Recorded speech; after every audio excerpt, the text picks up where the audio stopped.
Joe in the back. Good evening, everybody. My name is Carly Olivar. I'm the Chief Development Officer for Lafayette Consolidated Government, and I'm here to welcome you to our, fifth event, I think, this week for Plan Lafayette Week, and we really appreciate all of you participating. I see a lot of familiar faces that have been to a couple of events this week already, and some new ones, so we're really happy to have you. We have a great program tonight, and we're very grateful to all the folks who helped put it on. I know we had the 705 and Recover, and I think the coteries as well, so we appreciate their efforts to help make tonight possible. I also just want to, my one message as I kick all of these off is that, we told you last summer when we adopted and endorsed the comprehensive plan that we were serious about implementation, and one of the ways that we're demonstrating that is by doing Plan Lafayette Week, and it's an opportunity to reflect on what we've done so far and what we have actually implemented and checked off the list, so to speak, and what is coming next. And so we are really excited about the slate of speakers and the slate of programming we have, and we want you and need you to stay involved. So we thank you for coming tonight. We want you to continue to work with us and talk to us, because that's the only way, working together, that we're actually going to implement our plan for the future. So with that, I will turn it over to Kathy Gilbert, who is the Comprehensive Plan Manager, and she'll tell you a little bit about our unveiling tonight and a few other things. Hi, everyone. I just wanted to let you all know that our offices are right behind this wall, and we have a new comp plan staff. I'm the manager, and we'll have 5 planners in very shortly, 4 now, and if everyone who works for me could put up their hands, you all see, because I think we're going to be instrumental in working through some of the issues for some of these projects that's in this toolkit. Emily Newstrom is a planner that worked closely with our consultant to develop this, and I think you'll all find it very exciting and lots of opportunity to get your neighborhood involved in some of these projects. We have quite a few coterie members here, and the coteries are neighborhood planning groups that we've been working with for many years now. And any of you are here, please put your hand up, because you've been working hard in the trenches for a long time. Thank you for coming. I put this matrix up because we thought it was really important to have in the toolkit an explanation of how some of these neighborhood projects are going to implement the comprehensive plan. So we have kind of the projects listed, the toolkit projects listed at the side, and kind of what action items in the plan that are addressed by the various projects. And Emily will get a little bit into the structure of the toolkit, but I just want to say that there's kind of 3 big themes that the neighborhood planning process and the toolkit bring to Lafayette. One is the partnerships to make it happen.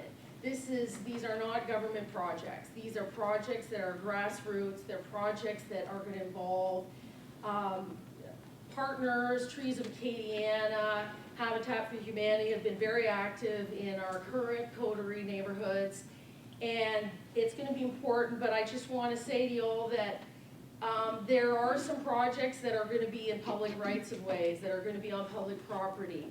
And we as government are going to try to step aside as much as we can, but we have to consider issues of public safety and liability and all those kinds of things, and we're going to do our best to kind of streamline these projects and help you in any way we can and coordinate with other departments to make some of these projects happen. As I like to say to people, a lot of these projects are the square peg in the round hole.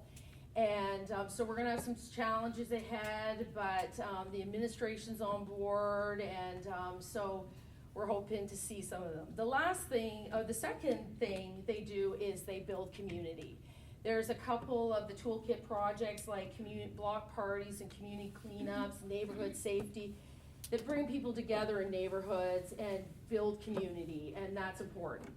And the third thing, which is kind of going to be great for the comprehensive plan, that they are often demonstration projects of some of the goals and policies in the comprehensive plan. If you do a rain garden, or you do a bioswale, or you do a rain barrel. You're implementing some of the green infrastructure goals of the comprehensive plan, cleaning water, filtering it before it goes into the bayous. If you're doing a walking audit, or a parklet, or street tree planting, you're doing traffic calming, and when we're working towards complete streets, which are streets that are friendly to all users. And so those are some of the things that we wanted to draw your attention to before we get started. But Emily Newstrom is really the brains behind this toolkit. Thank you. Thank you all so much for coming. It was a great turnout. I'm very thankful to be working with the city and the comprehensive planning office. This was a fun first project to start working on, and as you can see, the document is available online now. So this is the cover, and we have a few folks from the Macomb-Vise Coterie. This is Blake Gallette, who owns Kirk's You Need a Butcher on Surrey, and he donated 100 of his soon-to-be world-famous, how do I say this, K-Jam bites. K-Jam bites. It's fried jambalaya, if you didn't know what you're eating. So, and this is Rochelle Nelson. So anyway, this document is incredible. It's available online on Project Front Yard's website. And as I was putting it together, and this was kind of Kevin's idea, it's been in the process, and I just came in and started putting the pieces together, looking at other models. We used a model with St. Louis. They have a sustainability toolkit with maybe 40 projects, but we're just going to start with 20. So this is our version of that, and many of you are now famous because you're in this book, if you didn't know. And I'm sorry if I didn't call to ask you to but I can always take it up. So anyway, this is available on the Project Front Yard website. Also, WRT, you can see that little green dot down at the bottom of the page. They just put this on their website. No, excuse me. See, this issue, I don't know if anyone's been to this website, but it's online publications. So they produce our comprehensive plan document. If I know you've all seen it and read it thoroughly. But here's our toolkit available online for the world to see. Right. Hopefully it's... So anyway, you can view it here or the PDF online. So I'll just kind of scroll through a few things, but it's been really fun for me to put together photos and mentioning all the resources available, which many of you or your organizations or neighborhood groups are listed as a resource for your own community to reach out to you and for the broader community. So I think it's really just a beautiful snapshot of Lafayette right now in one document and all the exciting things that are happening. So plant trees, Kathy kind of mentioned all of them. The last one is starting a community tool library, and that one, Kevin Blanchard actually said that Public Works is now going to... Did I say this? I forget what I say, so don't mess with me. Okay, I'm messing up, I'm joking. Public Works is going to now start lending out their tools to the public. Okay. That was a joke, but I couldn't get it out. I'm sure. Just as long as it's not like the big heavy equipment. I did put your cell phone number in there. That's fine. Okay. And in the back, this is really cool, quotes from many of you community leaders about leading projects, organizing people, activities, events, neighborhood cleanups. One of my favorite ones is please do not use reply all. Kate Durian, thank you very much. That's useful, folks, no matter what you're doing. So, and then towards the back, we have a tree guide that's sideways, but it was created by a former landscape architect here in the city planning office, and these are all trees available or recommended tree varieties for Lafayette in our zoning codes. So check it out, it's fun, exciting. If you see an error, please call me. We tried our best.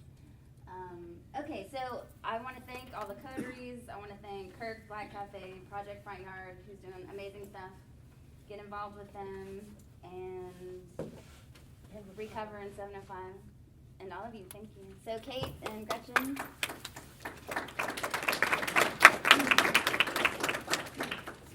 So I'm Kate Durio. My day job is I work with the downtown Lafayette office. I'm also a board member of the 705 with Gretchen. We funded this little spin-off thing that we kind of took over the philanthropy committee of the 705 and started Recover Acadiana, which is essentially to fight blight and infuse public art within Lafayette.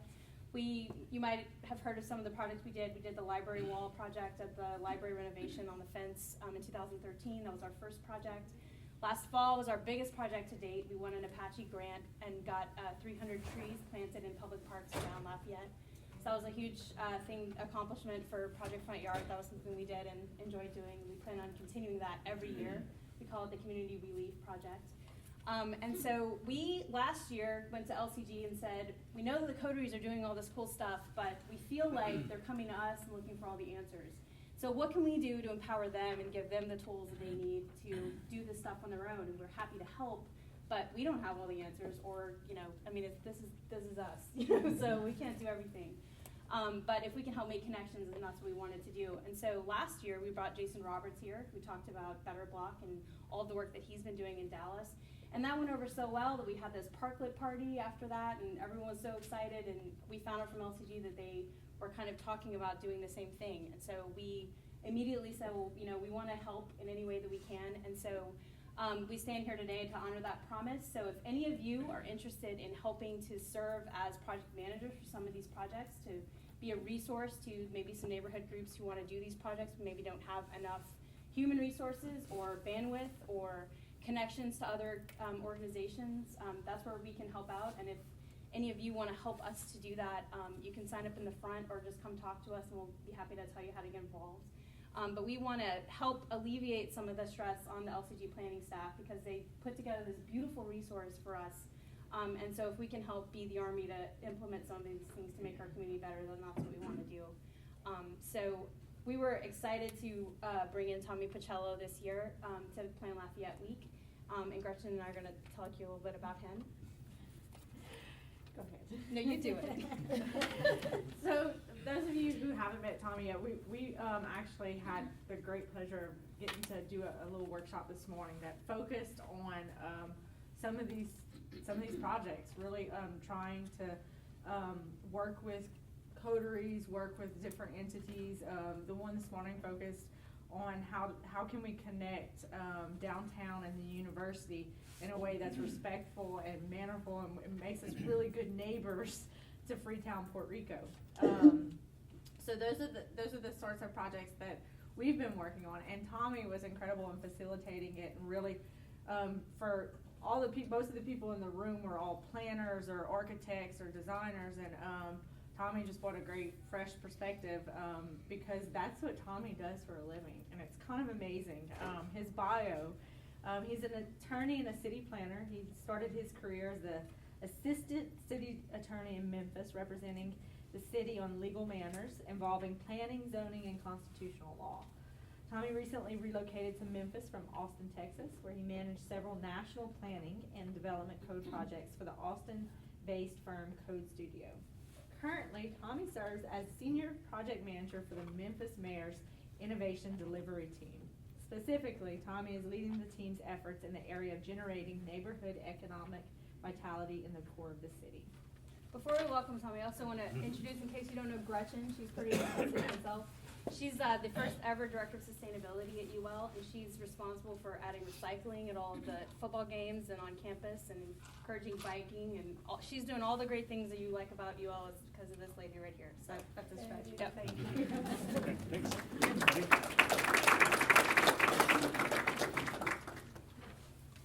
Thank you all for having me.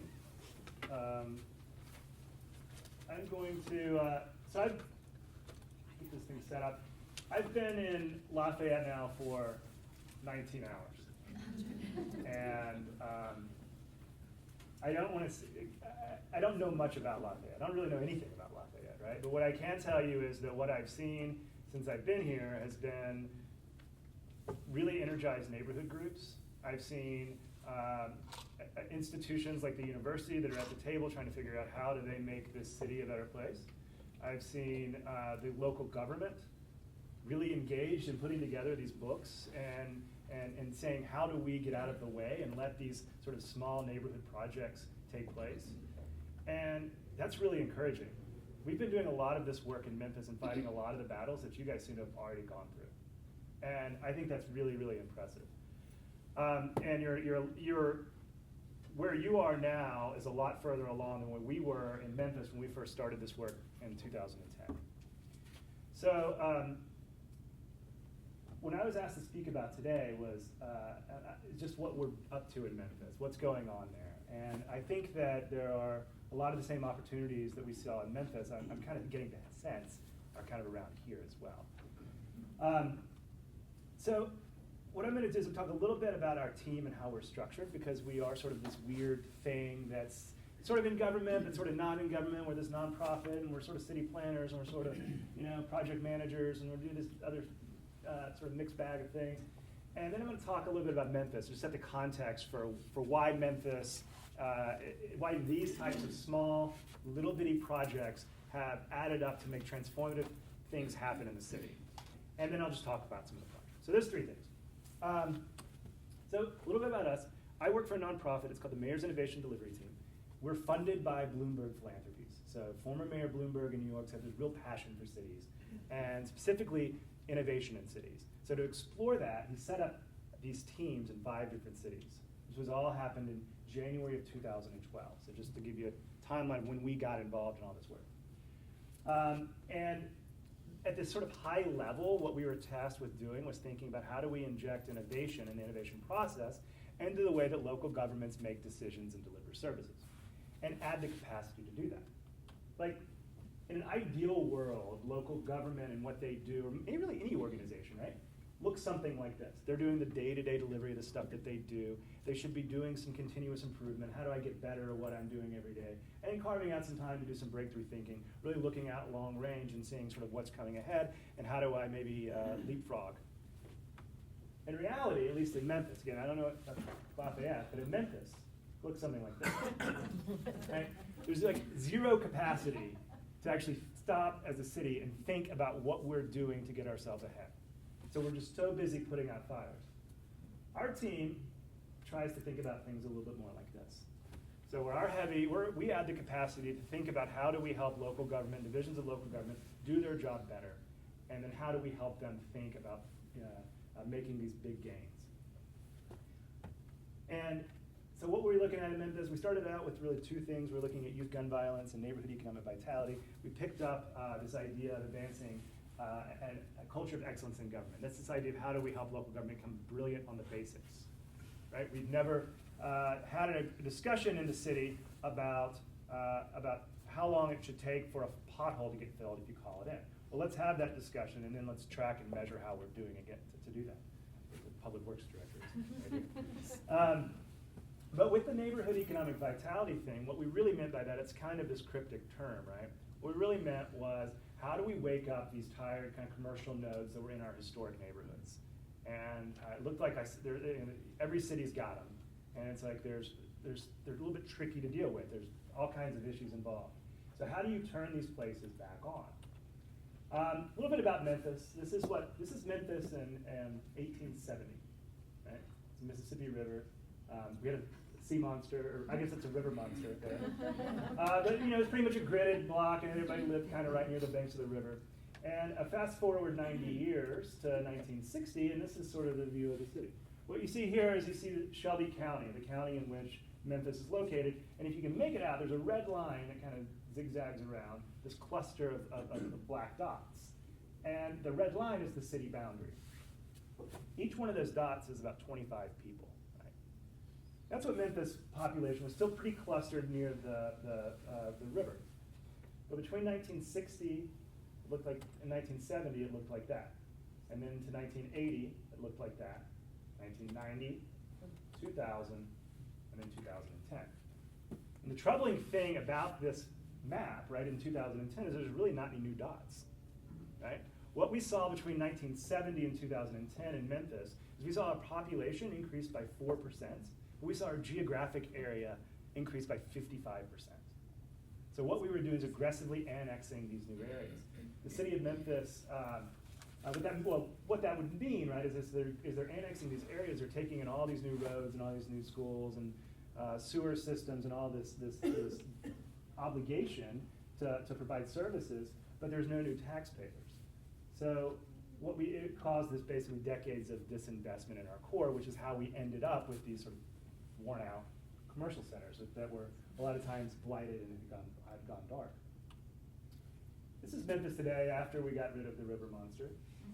And it's a pretty cool looking place. It's really weird because because of floodplain reasons, you can be in the 12th or 15th story of one of those buildings and you look across and all you see is like rice fields, cornfields.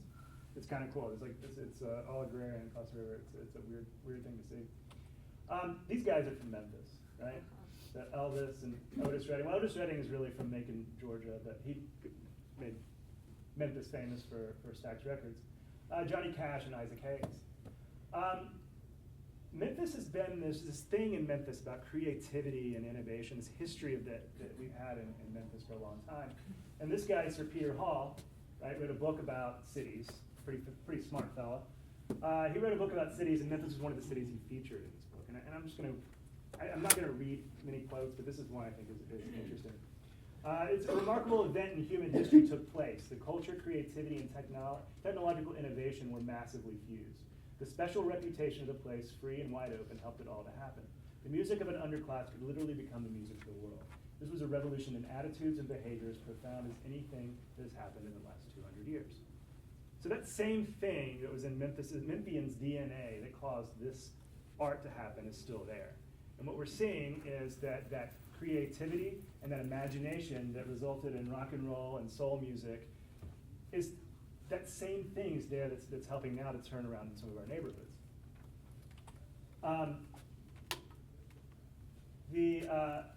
These are some of the neighborhoods that are some of the recent projects in Memphis that have begun to change how we've been doing things, right? No longer in Memphis are we seeing these, or rarely in Memphis, I should say, are we seeing these big top-down, developer comes in and just does this one project, or local government comes in and does this one project. What we're seeing more of is these public-private partnerships that are taking place where it's the public sector, the private sector, the community, and the philanthropy or nonprofits coming around a shared vision and then incrementally doing some of these, testing these ideas before they're investing. Jane Jacobs said this, right? Designing a dream city is easy, but rebuilding a living one takes imagination and creativity. And that's kind of what we're going to talk about today. And this is a good story about how that, and one case study, if you will, about how these small kind of tactical level things have added up to really transform a neighborhood. This is Broad Avenue in Memphis. Broad Avenue in Memphis in 2006 looked like these two pictures here. You could literally take a nap in the middle of the street, nobody would bother you. A couple of businesses still there, but most of them had kind of turned their back on the street, boarded up the windows, didn't really have much going on. And the city did a design charrette and did a planning session for the street. They invited like 200 people to come out, and everybody gave their best ideas, and it resulted in this really elegant looking document. The vision for what this whole area wanted to look like, and a path for how to get there. And in Memphis, we're not really good at implementing our plans. And so nothing really happened, right? But in 2010, 4 years later, the neighborhood and those business owners that were there and the residents around that area, they'd kind of had enough, right? They began to demand better of themselves, of each other, and of the city. And so, you had Jason Roberts here. They were inspired by what he had done in Oak Cliff, Texas, and they did the first Build a Better block outside of Texas. They went out with exterior latex house paint because Memphians really just did fine with that. And they painted bike lanes and they painted on-street parking, and then they had the students from the school come out and paint the crosswalks, and then they invited like 15,000 of their closest friends over a weekend, literally 15,000, to come out and check out this place, to see the art of the possible for what Broad Avenue could be if this plan could be implemented. So it wasn't perfect.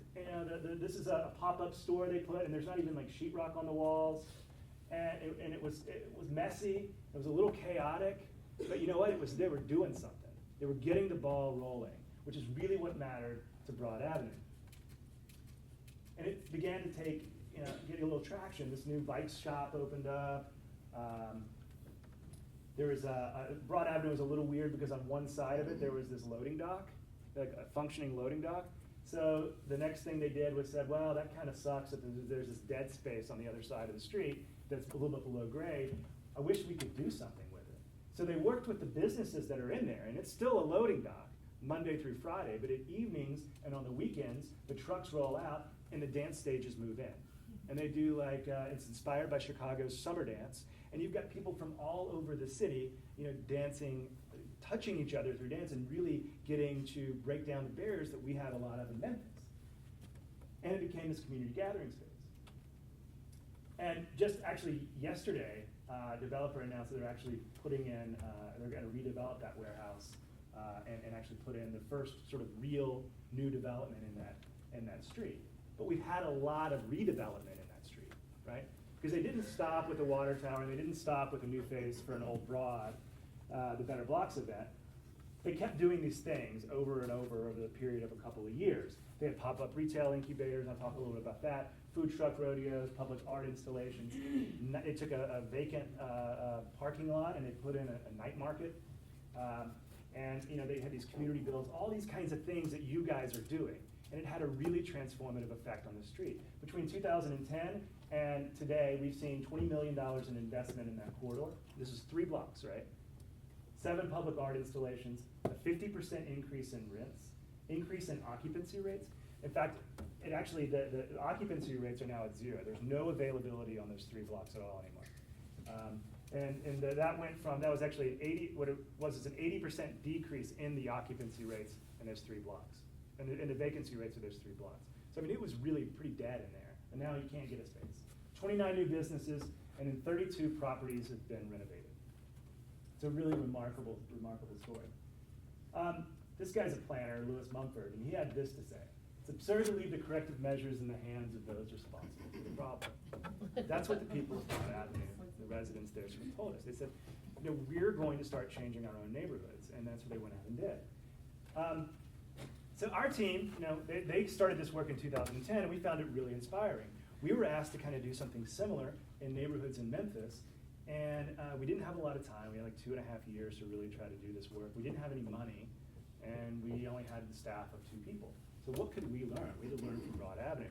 But when we started looking at local government, one of the things we learned is that local government, while it was really good at building roads or building a bridge or putting in a sewer system or a new school or something, it wasn't really good at these fine-grained little neighborhood things that add the texture to what makes a neighborhood cool. Interesting, right? You can't take one thing and apply it the same in every neighborhood. The neighborhood has to tell you what is in the best interest of that neighborhood. They're the experts. And so we tried to say, okay, how can we reorient local government, right? To think about these sort of tactical urbanism type things that we were seeing on Broad Avenue as experiments for new ideas and approaches. How can local government look at these things to gauge the readiness for capital investment? So this idea of test and then invest. And then how do we get this idea that instead of doing just one really, really big project, and that's going to be the silver bullet to solving whatever is wrong with this issue, we got into this idea of thinking about a lot of smaller projects leading up to transformative change. And then a lot of times we joke about our office being the bureau, the Bureaucracy Elimination Bureau. And that's what we ended up doing a lot of, was sort of running these in-runs to government and trying to get them to say, okay, look, this meeting that we're about to have, it's a meeting of yes. And our job is to help figure out how do we make these small things happen. So, inspired by Broad Avenue, we kind of came up with this idea of a theory of change, if you will. It was clean it, activate it, and sustain it. So we started looking at our neighborhoods and this idea of first eliminating those environmental barriers, reversing those decades of disinvestment that were in the core. Then activate it with some of the stuff that we saw in Broad that really inspired us, and some of the stuff that y'all are all talking about here. This idea of how do we create this quick economic sizzle within our neighborhoods. And then that's great, but you have to have these deeper policy changes within your city hall that make it more permanent. And that's the sustain it idea.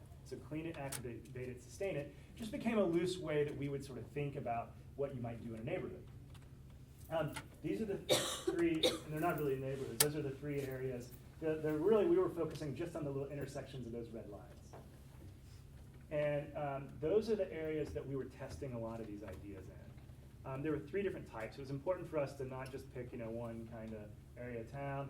We looked at some areas that were what you might call classically distressed, some that were transitional, that are kind of teetering on the edge. Broad Avenue is kind of a transitional. And then also some areas that were more uptrending for Memphis. We were starting to see a little bit of private investment. And the reason is because all these ideas, they don't look the same in every condition, right? They have to come from the neighborhood. So it's important that they be calibrated to what's going on in that neighborhood. And so we wanted some experience, develop some expertise in how you do that. We had a great mayor that supported this kind of work. And this is kind of what he said. Job of local government is to light the fire and get the hell out of the way. And, yeah, I think I just heard that, before the beginning of tonight. But so we had the support, and he fully endorsed this kind of an idea. So in order to kind of get folks thinking about this, we reached out to a guy that literally wrote the book on on the idea of tactical urbanism, Mike Lyden, invited him to come down and talk to Memphians, and had a series of presentations about what was going on in Memphis and also what was going on nationally. And this is the way he defines this sort of thing, right? It's a city organizational and/or citizen-led approach to neighborhood building, using short-term, low-cost, and scalable interventions intended to catalyze a long-term change. It's this idea that we took and began to say, okay, so the city can do it, the community can do it, an individual or organization can do it. And what I'm going to talk about today are just some of those things, the way that tactical urbanism has worked its way into all of those types of categories. So again, inspired by the work on Broad Avenue and looking at a new face for an old Broad, the event they did there, we said, well, how do we needed to understand how do you do that? And what if there was an organization in town that could help work with neighborhoods that wanted to do this and let the neighborhoods lead, but add that planning capacity to allow them to do it? And so MemFix was the project that one of the programs that was developed to help do that. So we tried it out at this street called Cleveland Street, which is the busiest transit thoroughfare in the city. It's a 5-lane street, and you can see that they actually went out there and with the yellow vest, because you can get away with anything in a vest, and used spray chalk to paint protected bike lanes and shrunk the street from 5 lanes to slow the traffic down to 3 lanes, 1 in each direction and a turn lane. And they did some really interesting things with crosswalks. Instead of doing just a crosswalk on all 4 sides, they did some diagonal crosswalks, because that's the way that people were actually using the street and just running between the cars. So why not try to legitimize that? And you kind of see some images of that here. This is the big building in the background, right? It's the Sears Crosstown building. It's a 1 million square foot building. It's an old Sears distribution center that's been vacant for, I guess since the 80s. I think they stopped kind of using it sometime in the 80s. And the group that we were working with, and the sort of the neighborhood group, is a group called Crosstown Arts. And they've just actually started the demolish of the inside of the building so that they can redevelop the whole thing. And they've got some really, really, really cool plans. It's a pretty big project, but they were on the ground in the neighborhood for years, just getting to know the neighborhood and doing things like this to sort of see how what the neighborhood wanted to do with the building. So the reuse of the building was the topic of conversation for this event. And then you see the building where they've just started construction on it. And the city, after the protected bike lanes went in with chalk, went in and actually made them with paint. This idea of test and then invest. Todd Richardson at Crosstown Arts talked about Memphis this way. He said, it's about putting the neighborhood back on the mental map of Memphis. And I really like that, because that's kind of what it does. When the spotlight gets put on a neighborhood and these little things, it's like it's easier to get traction and get more things going. The same approach is applied in a neighborhood called South Memphis, which is the home of Stax Records. So if you're familiar with Stax, that's kind of where it is. And it was a very similar project. The really cool thing about this is one of the things at the very first meeting the neighborhood said that was really important to them was the cultural history of the neighborhood. And So in addition to the infrastructure changes, in addition to setting up the shop fronts, putting businesses in, the neighborhood came and told the story of the famous people that had come from that. Ida B. Wells, if you're familiar with Ida B. Wells, she was from the neighborhood, and she, people came and like actually told oral histories of her at the event. It was really interesting. You can kind of see how that looked. So MinFix is now actually, there's 4 of them that have been done. And the program, we sort of developed this, what it would look like, and then rolled it off to a nonprofit in the city called Livable Memphis. And they now sort of administer this program, and they work with neighborhoods around the city, sort of deploying it and helping neighborhoods sort of figure out, use it as a planning tool to figure out what do we want to see, how do we show the art of what's possible in this neighborhood. MinShop was the retail incubator program I talked about on Broad Avenue. And the way that program worked was, we really didn't know quite what we were doing when we got started with it. What we found was that there was a lot of vacant retail that people just didn't even have on the market. Nobody knew how to get in touch with the people that owned it. It was just sitting empty. And so we spent a little time trying to find out who owned the space and worked to negotiate below market rents with the owner. Said, like, look, you're using the space. Let us just use it for 6 months and see how it goes. So we would sign a lease with folks, and then we would do a call for entrepreneurs. Now entrepreneurs would submit a small sort of business plan, like 2 pages, and then from the business plan, they would be placed into the shop front, given a small amount of technical assistance, or a small amount of tenant improvement dollars, and a whole lot of technical assistance. So one of the things we heard a lot of in our work, we were trying to understand the problem, and so we heard a lot of businesses say, well, access, or potential businesses say, access to capital is an issue for why I don't open my business. Those 50 entrepreneurs that submitted their business plans to us, the average amount that was preventing them from opening their business was about $5,000. Really wasn't a lot of money. So what we found out was that the biggest need was for technical assistance, understanding how do you get through the regulations, understanding that I just signed a lease in the space, and now the building official is telling me I need a mop sink, but I don't know what to do. I don't know, that's gonna cost too much money. How do I appeal that? And so working with them, working with businesses ended up being a real opportunity for our team to help grow some neighborhood economic vitality by almost, again, the bureaucracy elimination bureau joke, insert it there too. This is an example of what impact can have, right? This is one of the buildings, kind of a scary place, roof's kind of falling down. And this is Michael and Alice. And they're artists and really creative people. And they wanted to have a kindergarten for adults. They wanted to have a place where you could come in and drink a beer, have a glass of wine, and socialize a little bit, and also learn how to do things like screen printing or bookbinding, or use a 3D printer to experiment with, whatever it is you wanted to do with it. And they opened that up. And they also had a retail space. So this is what $1,500 in tenant improvement dollars bought them. And now that space is open, and they just celebrated their 2-year anniversary on Broad Avenue. So one of the things that's about tactical urbanism is this idea of build, measure, learn. And that's what the city began to learn and with these small projects, was this idea of, it's borrowed from the Lean Startup by Eric Ries, which is the way a lot of businesses, especially in the tech world, begin to develop things. So it's rooted in kind of good business sense. The city began to build, measure, learn, or if you want to call it test and then invest, it's the same kind of a concept. This is an intersection in South Memphis, where the city wanted to, there's a lot of pedestrian activity at this intersection. You can't tell it from these particular pictures, but the city wanted to make the area safer for pedestrians, and rather than just going in and doing it in concrete all at once, they simply used paint and then knock down bollards, these plastic bollards, to test and see how that would work. Well, they just approved a grant to actually go in and make that change permanent. So a year after they did this, they're going back in and basically repairing the intersections, and they're modifying their design based on what they learned from this. The city has done the same thing. The city has really grasped onto this whole idea.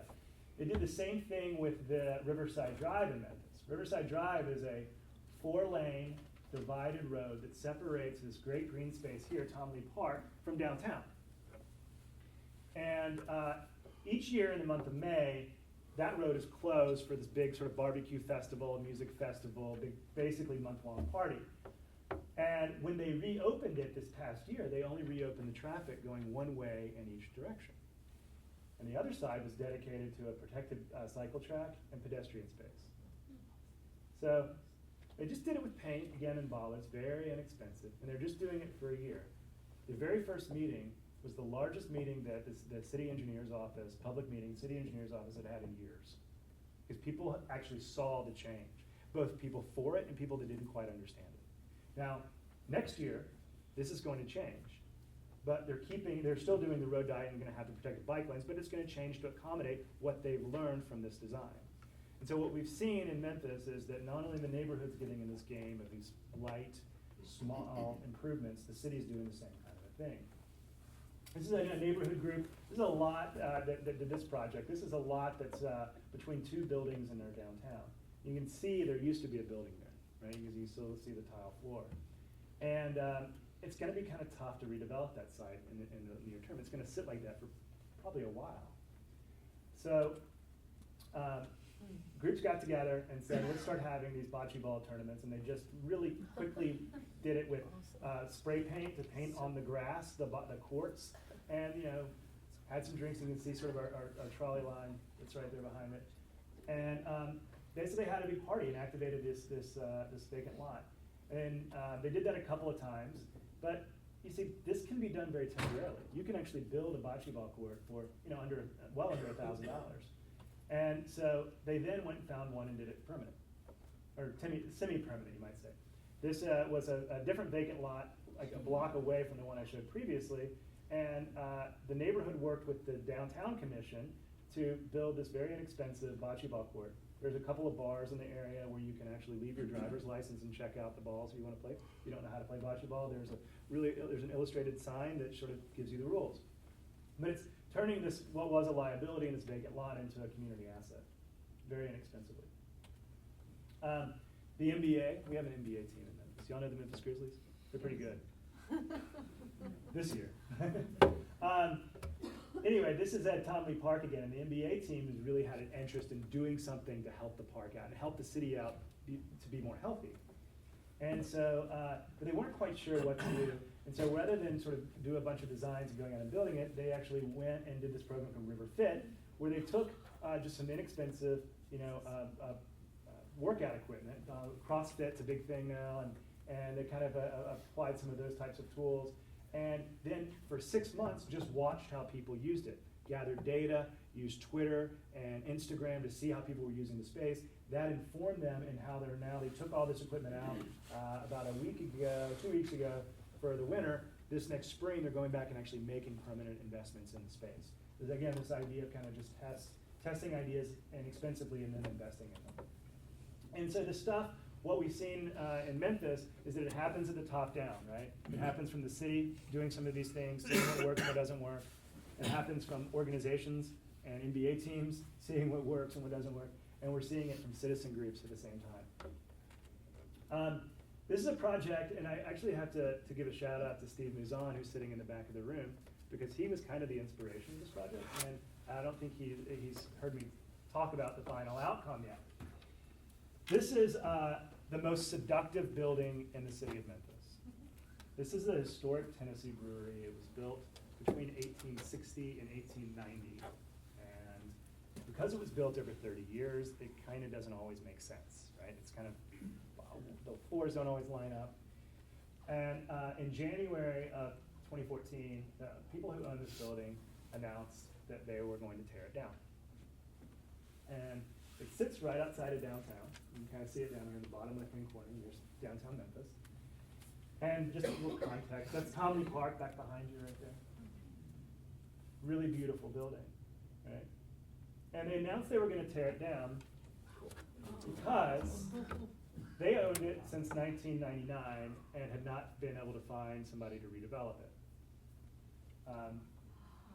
And what they had done, they'd done 14 feasibility studies on this building, right, to try to figure out how do I redevelop it. And some of them sort of bordered on ridiculous. Oh my God. And their thinking was, well, if I can't get that to pencil out when the condo prices in downtown Memphis are at $200 a square foot, now after the recession at $170 a foot, how am I going to get it to pencil out now? I'm going to tear the whole thing down and put up townhomes. So the thought came up and said, no, there's got to be a different way. There has to be sort of this new calculus for how you think about redeveloping these historic buildings, especially these ones that are difficult to do. And so again, sort of we started playing with this idea that wasn't ours, but this idea of pre-vitalization. Rather than before you revitalize, pre-vitalize, right? What if we very temporarily showed what you could do with the space? And the new calculus that we started talking about was this idea of saying, what if we, instead of thinking about how do we redevelop this monstrous building like that, and instead we thought about thinking of it as a single-story building with a really tall attic, right? Because they were only asking, I think the asking price of this building was $1 million for 60,000 square feet, and it ended up being sold for much less than that. I just ruined it, didn't I? So anyway, this is the building, and we took the advice from the little graffiti. We think he's a catfish, maybe a walrus. Obviously a professor of some sort that invests in good times. And a group of us got together and said, look, let's take these lessons that we've learned from Broad Avenue, from MemFix, from MemShop, and apply them to this. And from the time of the idea to the opening day, it was 8 weeks. And sketched out a plan to turn that courtyard you saw into a beer garden, because beer garden and string lights fix a lot of stuff. And we were able to use some interior of the space. You saw this beautiful interior rooms. Some of those were able to be used as well. And negotiated a lease with the current owners to use the space for 2 months, which allowed us time to have community cleanups. I mean, that's what the inside of the space looked like. There was 4 weekends of community cleanups. 30 people came out about each weekend because we started turning people away on Wednesdays for our Saturday cleanup. There was all this energy to come into it. We talked to the owner about, why do you need a market study? Because he'd been broken into over the years and there's graffiti all over the walls. It's like, there's your market study. And you're digging through the trash, and it literally was like an archaeological dig through like the drug use and alcohol use of Memphis teens. Like you get like at some point down, he's like, well, they're the Zima years. And it was kind of an interesting thing to dig through. And you can kind of see everybody came out, kiddos came out. Maybe not the smartest thing. And they reused whatever they could find. So that's Perry, and he's building a planter. We partnered with the Botanic Gardens in Memphis to sort of build out the interior and do all the landscaping. And that wood that he's putting on there is the wood that was the roof over the courtyard. At one point in time, it was falling down. Kind of see how this all came together. 4 weeks, 1 cleanup, 3 community builds, and it turned into that. And people came out and hung out, and it became this sort of gathering spot. It wasn't just about the beer, it was people of all ages. It wasn't just like a bunch of young adults, like frat parties or anything.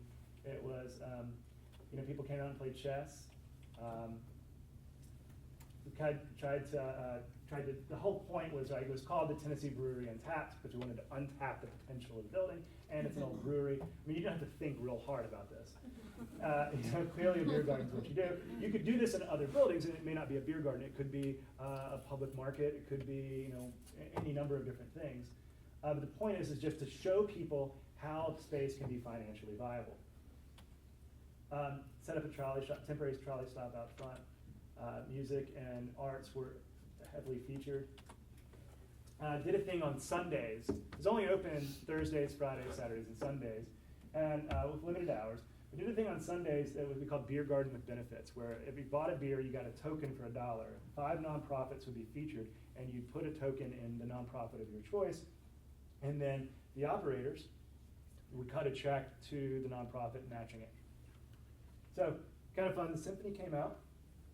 We had educational lectures. This guy right here, Ken Flemons, wrote a book on the building and about local beer in Memphis. And he lived in Little Rock, but he came down and spoke a couple of times. Watched a bunch of Grizzlies games in there, and that was really fun. but we measured everything we did, right? So we had these walls where we talked to people about what do they want to see with the building, what would they like to see done. Because at this point we were trying to figure out how do you keep this thing from being torn down. But we didn't really want to run a Save the Tennessee Brewery campaign. Instead, for us, it was more about celebrating this building and showing that it was financially viable. We were able to scrape the Instagram data that people were using and take photos. So we were able to catalog all the photographs that people took of the space and put on Instagram or Twitter, and so we could see how people were using the space. Because we thought, well, if we're able to get the building sold and redeveloped, people might want to know what people thought of. Like, there's a lot of pictures of this wall, don't screw that up, right? Lots of surveys, and this is kind of what the results were, right? And 6-week period, 25,000 people came down. That's just the number of transactions. That number, the initial investment actually was about $28,000, and the total sales were about $325,000. Most importantly, this happened, right, not too long after that. And it was just about, that's what he finally paid for the building, was $825,000. And actually next week he's unveiling his plans for what he's going to do with the space. It's going to end up being a sort of a mixed use, sort of residential upstairs and open kind of commercial, maybe a brew pub kind of a thing downstairs. But he's going to stick with this vibe. And one of the things that he's learned is people love that courtyard. It just feels really nice. So leaving that open to the public, for people to come out and hang out, like a gathering space. It got replicated about maybe a month or two after the Untapped project. The city of Louisville replicated it in this space. These are 4 historic storefronts. It's the last site on their main street that was undeveloped. And they didn't like the fact that it was a surface parking lot. So they came in and did something very similar. With their own twist, made it very unique to Louisville. And it was a program called Resurface. And, Jaime Lerner, who is a former mayor of Curitiba, Brazil, he's a planner and an architect also, he had this to say. He said, "The lack of resources is no longer an excuse not to act. The idea that action should only be taken after all the answers and the resources have been found is a sure recipe for paralysis. The planning of a city is a process that allows for corrections. It is supremely arrogant to believe that planning can be done only after every possible variable has been controlled." And so the point being, right, it doesn't matter if it's perfect, just get out and start doing it. Start this process of changing your neighborhood. And if it is something little, it adds up. This neighborhood toolkit is an amazing idea. And I wish that we had it, something like that in Memphis. We had a program that we worked with called Create Memphis, which is a website that allowed residents to put their ideas for their neighborhood online and to start a conversation about it. You could like the idea, you could kind of come in and say, hey, I'd like to help you develop it, and you could develop a conversation about the idea on there. But then, more importantly, you could fundraise, right? Grassroots fundraising was really important. And so it's these little projects, right? $1,600 to do a mural underneath an overpass. That one was funded in a weekend. $25, $35, $40 donations.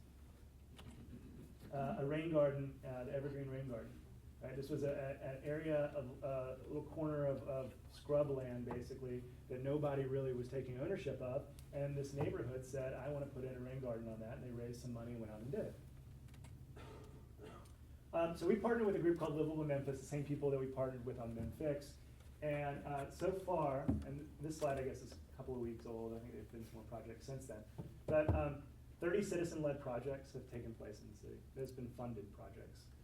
More than $120,000 have been raised in citizen philanthropy. And most of that was in these small, $10, $25, $30, $50 was something the average donation size. And it's almost like it builds this social capital at the same time that it's building the capital that actually allows the projects to take place. And I do want to say this, like we were talking about how awesome our mayor was, and he was like, light the fire and get the hell out of the way. That's true, but city government isn't just the mayor, right? It's sometimes hard to turn this ship around. And so the stuff, we found it also to be times when it was really hard in Memphis, right? City of Memphis squashes active tactical urbanism in Midtown Park. This stuff still happens. We have to have these conversations. Sometimes it's for totally good reasons, right? And in this case, it was a neighbor who moved really quickly and built some furniture that held water. And in Memphis, we got really bad mosquito problems. And it was a lot of mosquitoes came in. She just didn't think about it. So another example was a guy was trying to get citizens to walk down, or I'm sorry, tourists rather, to walk down a different street rather than going down a really pedestrian, unfriendly street. Was trying to direct them down a street that was more pleasant to walk down that had a lot of small businesses in there. So what he did is he just went out and put in signs he called the rock wall that said, "Hey, walk this way." He got a little excited. And they look really professional because he's actually a contractor and metal worker, so he actually fabricated these things and put them out. So Wall Creek steers tourists through Edge District. And the city said, absolutely not. You didn't get a permit, you didn't do all these different things. And we said, look, you didn't hear it from us, Michael, let's try to figure out a right way to do this. And so the city actually loved the idea, they just wanted him to go through the process, and so they let him apply sort of after the fact. So we have the rock walk signs now. So because of this, right, we worked with IOB and we worked with Street Plans Collaborative and several others to develop this etiquette guide to getting good done. And I think it's helpful. And I wish that we really had this neighborhood toolkit that you guys have. It's a really cool idea. Last sort of slide here. Too often cities only look to big budget projects to revitalize a neighborhood. There are simply not enough for those to go around. We want to encourage small, low-risk, community-driven improvements all across our city that add up to larger long-term change. And I think that's what we're seeing in Memphis right now that's really exciting, because they are using their imagination to build neighborhoods that are unique. There's not a city that's unique. Our neighborhoods are becoming unique because these small things are beginning to add that texture. So that's really all I've got. Do we have a minute for questions or anything? Great. So thank you all.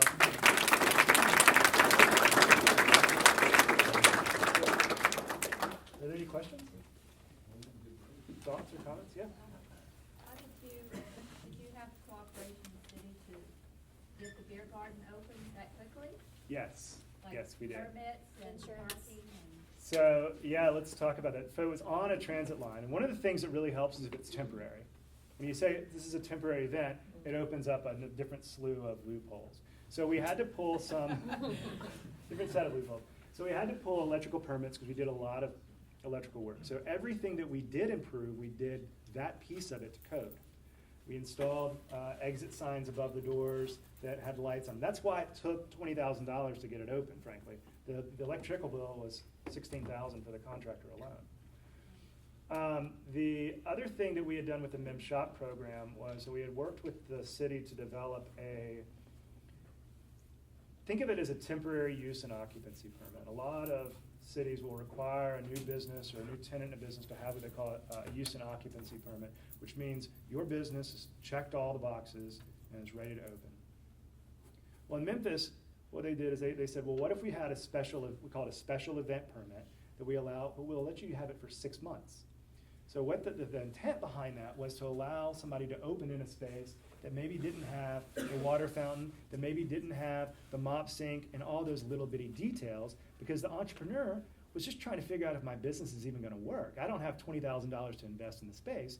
So let me go in, and over 6 months, I'll be able to test and learn and course correct in a real world environment. And then if I'm going to stay open, I'll work with the city on a long-term plan that I can bring the space up to code. So they've been really receptive and have been amazing to work with. Yes, John. Got some interesting tech companies in Memphis. We've got this initiative going on. How much common language or common connections are there between the folks that are in tech that are often hyper-focused in their work and the people in the neighborhood that are thinking bigger about the neighborhood? Is that, Tale of Two Cities, or what's going on? So that's been a little slower, actually, but it's actually beginning to come along. Something that we're working on with the city of Louisville, because we've found a lot of similarities between Louisville and Memphis, both river towns. We're FedEx's world headquarters, and they're UPS's world headquarters. Like, we have got a lot of, we both are crazy basketball towns. And they have a tech interest, and we have a tech interest, and we're both sort of having this conversation about Google Fiber and realizing that people don't know what Google Fiber means. What does high-speed internet mean? I can download my movies from Netflix today. Why is that something we might want in our city? So we're doing a joint with the tech guys are getting involved now at this point, and we're doing a joint. You know what a pachacacha is? Y'all know what that is? These really quick, sort of 5-minute presentations on an idea or a topic, and they're timed. We're doing one with holograms with the city of Louisville. So at the same time, same event, and it's all about civic innovation and tech. So, Is that like a Pechacucha? yeah. Am I saying it wrong? How do you say it? Oh, Pechacucha. All right. It's that Memphian accent. There you go. Anybody else? So I know that crowdsourcing and crowdfunding is like really, really popular, and I think it's a great way to fund smaller projects. But sometimes when you look at an entire district, a lot of cities have seen real success with like business improvement districts or tax increment financing. Have you seen a real kind of interest in kind of getting those things off the ground in Memphis, or have the citizens decided to kind of self-impose district-wide, let's get this done? Yeah, I mean, kind of so financing models? basically the stuff that I was talking about was that activate it piece, the clean it, activate it, sustain it. So there's this whole other that's like less fun stuff, the kind of wonky stuff to talk about that's under the sustain it piece, which are these deeper policy changes, which are talking about, is tax increment financing something that we could use in Memphis to sort of help this issue out. And so we've been actually, one of our initiatives, if you will, was looking at different tax increment financing options. So there is that same conversations happening, but I just didn't get into it with this presentation, but yeah. Yeah, good. So that's there too. What was the city's involvement with Memphis? I mean, how involved were they? Was it something, did they kind of guide you, or? Yeah, so what we found is that the city's initial response is that we were kind of off our rocker. That we do things when we go out and paint a light pole, when we go out and fill the potholes, we do it in a big massive area. And you want us to just do it in 2 blocks all at the same time? And they weren't quite sure what was going on. What we found out, it was the parable of the stone soup, where somebody says, I want to make soup and all I got these stones, and people come out of the neighborhood and they start bringing odds and ends pieces. Like Mardi Gras explained to him earlier. Yeah, I learned about Mardi Gras. It's a lot more than I thought it was. So that's kind of how the divisions of City Hall work. And I guess I should talk about this, because I thought this was a pretty cool move by the mayor. At the very first MemFix event, you'd say, we want to have, come out and everybody fix these light poles. And then somebody would say, I got these like 3 pallets of grass I'm not using. What if you took that and put in like a little parklet thing here and just put the grass down temporarily? That's exactly what this is about. And then they began to get excited. After we did a couple of these and the neighborhoods started to want to do these in other areas, the mayor asked each division director of the city to appoint a person from their division to like an advisory committee or a technical committee. And the topic was, or the theme was, this is a meeting of yes.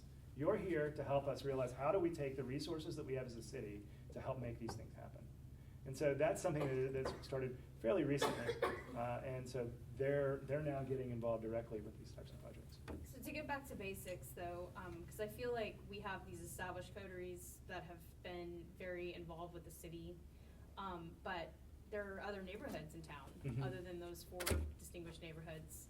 So when you talk about these neighborhoods that did the better blocks, how did they initially form, and what was their energy like? Was it strong at first, or did you guys incite that? Or? Well, the good news is that the individuals on Broad Avenue had sort of set the bar, set what could be done out there, and so people had seen what Broad Avenue had done, so they were kind of aware of this thing and what it could do. All we did was say, let's take a slightly different look at it, and possibly, what could happen if the city, did some of these things to help you out, and what if you had some help organizing it?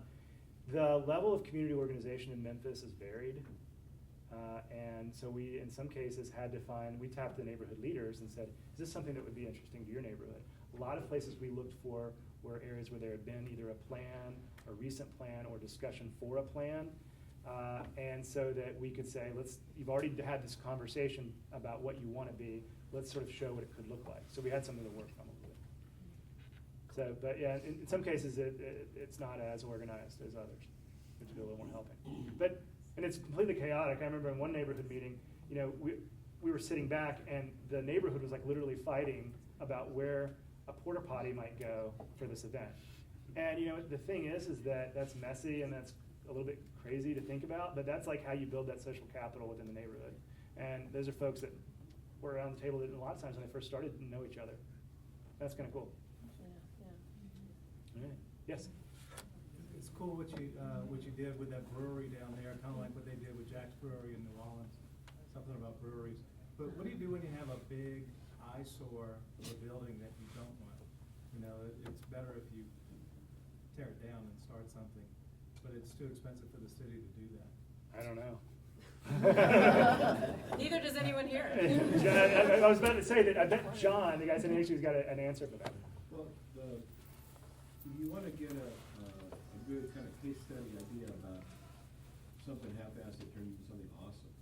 Look at the Wynwood district in Miami. That's a Same good guy call. who brought Soho forward, Shelton in Chelsea, and did the Deco district in South Beach. He went to a place that was basically Butler buildings and stupid tilt-up warehouses, and turned it into the most amazing collection of, you know, happening restaurants and clubs, and he did it on the cheap. Yeah. And it really is a testimony to rethinking, you know, this was lousy, crappy warehouse stuff with no sidewalks and potholes and mess. And now it's awesome. And on the cheap with a really solid core of people that got what he's talking about. He did it in a little area first and then spread it out. So if you're a big stupid building, as long as you think about it as a big stupid building is a problem that's supposed to go away, you get different flavors of people's opinions about big stupid buildings. Talk about this is the chassis of the amazing innovation engine of Lafayette. Some crazy person's gonna come up with something that will be awesome. We have enough crazy people coming up with ideas for it. Nobody here knows what building we're talking about. We didn't even talk about that, but it's the old federal courthouse. Oh, yeah. We'll talk about that later. I actually kind of like that garage. Yeah, no, I thought it'd be a great beer garden I to think learn it could be about. cool. Yeah, I'll tell you, it's streamlines, fix a lot of stuff. Yeah, maybe we could do that before you leave Saturday. Yes. Hey, you said you're 2 people and you're working in Memphis in your office, is that right? Mm-hmm. What's the background of the other person working with you? Well, I'm sorry, there's, you mean like educational background and that kind of stuff? Yeah, what profession do they come from? She has she moved from Haiti to Memphis. She's got a background in public policy In public or policy? something like that. So she's not from Memphis? No, we're also, so our team is all sort of generalists, right? Okay. So nobody is really an expert on any of this stuff. We were all just kind of figuring it out. I mean, you know, I went to planning school, but I was kind of learning as I went at this stuff. There wasn't really a guidebook for how to do this. I mean, you know, Mike Leiden has done a lot of really amazing work on tactical urbanism, and Jason Robertson. You know, what we ended up is we just like learned from them, and then said, how do we take that inspiration and sort of what does that look like in Memphis? Yeah, but I don't know if I answered your question. Yeah. How do you make it? How do you work to, or do you work to make a community to raise up the community? You know, you're trying to get the vacant lots, you're trying to get people in them, but the people that are living there, to let them be able to sustain living there for decades to come. Like, how does that balance happen?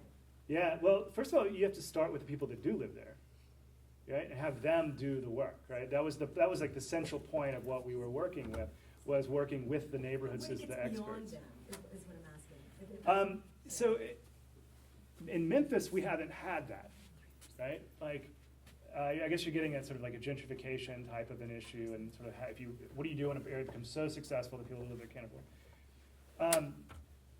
Memphis is not anywhere close to having that problem. In fact, some of it would actually some elevation of our property values would be a good thing in Memphis. A lot of our commercial districts in the South Memphis area, part of the reason they're blighted is the property owners want to fix them up, but if they fix them up, they're gonna have to bring the building up to all the way up to code. That's gonna be $8, let's say they have to get, in order to do that, they're gonna have to get $8 a foot in rent. They only get $5 a foot in rent in that neighborhood. So we kinda need a little bit of improvement in the property values. So, Yes? You said you were turning people away for assistance and stuff, but, hands-on work. How did you get the people to come? Put it on Facebook. Like literally there was I'm not lying, people have been breaking into that building for years just to see it, because it is, I was dead serious, it's the most seductive building in the city. And so I think that there was this, and it has this big sort of ominous gate across the front, and people were just dying to see what was in it. So I mean, the first 30 minutes somebody would come on a weekend to clean up, they just would stand there and just like look around. And then finally they'd get going and start working. And so it wasn't really a problem to get people to turn out. On all the projects, is it kind of easy to just kind of social? Depends, like the outdoor ones are all about weather. I mean, you can do everything that you think is the right way, but if it's raining, nobody's gonna show up. Some of that happens, so there's nothing you can do about that. Yeah. Is Bloomberg bringing the folks involved in these grants together to sort of say, okay, hey, what are you doing in Yeah, so wherever, and what are the other grantees doing? I'm guessing that you have other innovation offices and.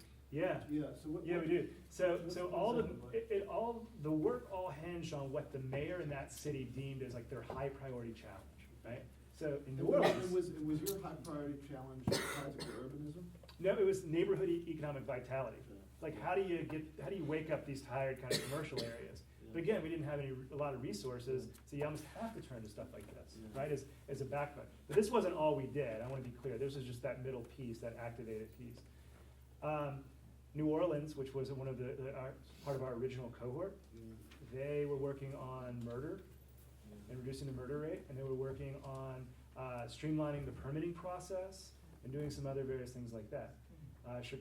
Atlanta was working on homelessness, and Louisville was working on animal services and raising the live release rate of their animal shelter, and on recycling issues and export strategies for the city.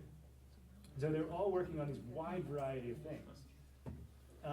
We met up quarterly, and not the whole team, but very usually it would be the director of the team and one or two other people from the teams would meet up, at least, I would say, it was supposed to be quarterly, and it'd be about 3 times a year.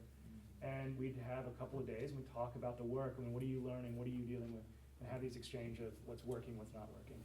And Bloomberg, actually, the success of these cities, and the work, the innovation process has just really doubled down on it as a program, and has granted $42 million to 14 new cities to start these innovation teams. It's the largest investment into civic innovation that's ever taken place. And did the Bloomberg organization play a role in yanking you out of Austin and your colleague out of Haiti? Well, so I'm from Memphis originally. And so the way that the hiring on that stuff works, right, is that the city, the mayor's office, receives a grant for this. And in Memphis, we set up a little differently. We set up as this nonprofit. In some cities, they set up within City Hall, so it's just administered as a City Hall. And then they basically do post a job listing and apply. And there's always I had formerly worked as assistant city attorney. And so a friend that I had worked with in the past said, hey, there's this thing going on in the city you might be interested in. Yes? Were all of these projects funded by a grant, or the Bloomberg grant itself, or was it like actual public dollars that paid for this? So there was zero, it was all privately funded for the brewery project. So we actually, that was kind of a last minute thing, and we just sort of worked with FindSpeed to pay for it. The grant from Bloomberg paid for the team and the team's capacity, and for overhead costs of the team, getting rent and things like that. It was interesting because the grant said you cannot use any of this money for actual delivery of projects. So we had to actually go out and raise money to be able to deliver the work that we did. So about 3% of our total budget came from the city. So not a small amount. Carly? Yeah. Thanks all.